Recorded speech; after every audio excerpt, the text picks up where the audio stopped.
आइए हम इस वीडियो में जानते हैं कि जितिया व्रत जीवित पुत्री का व्रत कब और कैसे किया जाता है और इस साल कब है।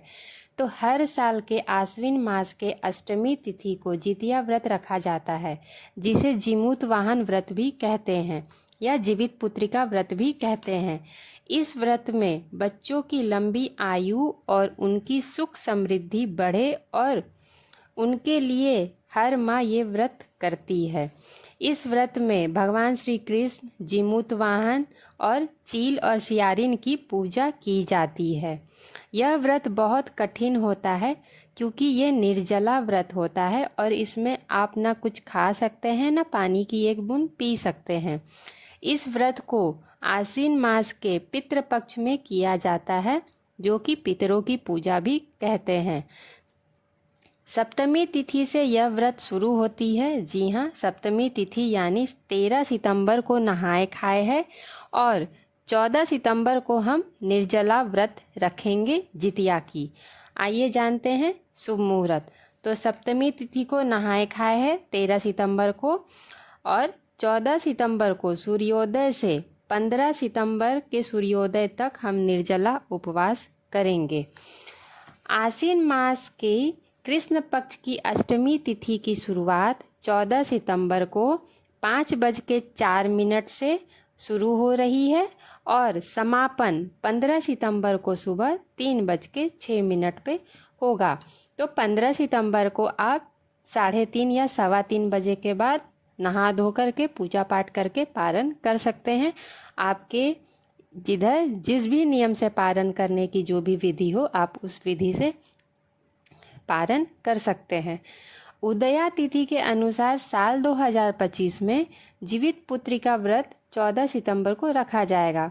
बात करें जितिया व्रत के पारण का, तो पारण 15 सितंबर को किया जाएगा और पारण का शुभ मुहूर्त सूर्योदय के बाद है। यह व्रत बहुत कठिन व्रतों में से एक है। जी हाँ, ये व्रत बहुत ही ज़्यादा कठिन है। तो अगर आपका स्वास्थ्य ठीक है तो ही आप इस व्रत को रखें, क्योंकि अगर आपका स्वास्थ्य ही ठीक नहीं है और आपने व्रत रख लिया और आपने पानी तक नहीं पिया तो आपका स्वास्थ्य बिगड़ जाएगा। तो पहले स्वास्थ्य ज़रूरी है। अगर आप ठीक रहेंगे तो व्रत आप अगले साल भी रख सकते हैं। क्योंकि 14 सितंबर के सूर्योदय से 15 सितंबर के सूर्योदय तक पानी की एक बूंद भी नहीं लेनी है, नहीं तो आपका व्रत खंडित हो जाएगा। बीच में अगर आपकी तबीयत अगर ख़राब होगी और अगर आपने पानी पी लिया तो आपका व्रत खंडित माना जाएगा। नहाए खाए से लेकर पारण तक तामसिक भोजन का त्याग करना है। जी हाँ, कुछ भी लहसुन प्याज नॉनवेज आप नहीं खाएंगे 3 दिन तक। और इस व्रत के 3 दिनों तक ना ही नाखून काटने हैं, ना ही बाल कटवाने हैं या काटने हैं, और ब्रह्मचर्य का पालन भी करना है।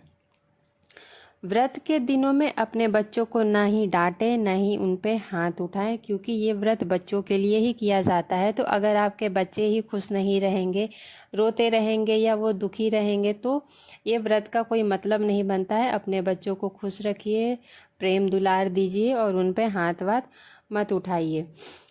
व्रत का पारण करने के पहले आप ब्राह्मण को दान देने वाली सामग्री पहले ही निकाल ले, उसके बाद आप व्रत का पारण करें, क्योंकि इस व्रत को करने के बाद हम ब्राह्मण को दान दक्षिणा जो भी आपके तरफ का चलन है वो दिया जाता है। उसके बाद व्रत का पारण किया जाता है।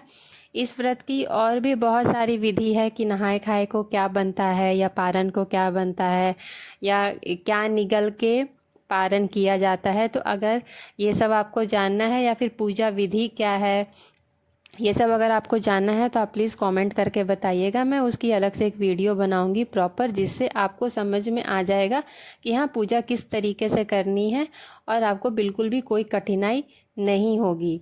बहुत लोगों का सवाल है कि इस साल नए लोग जैसे पहली बार जो जितिया उठा रहे हैं वो कर सकते हैं कि नहीं कर सकते हैं।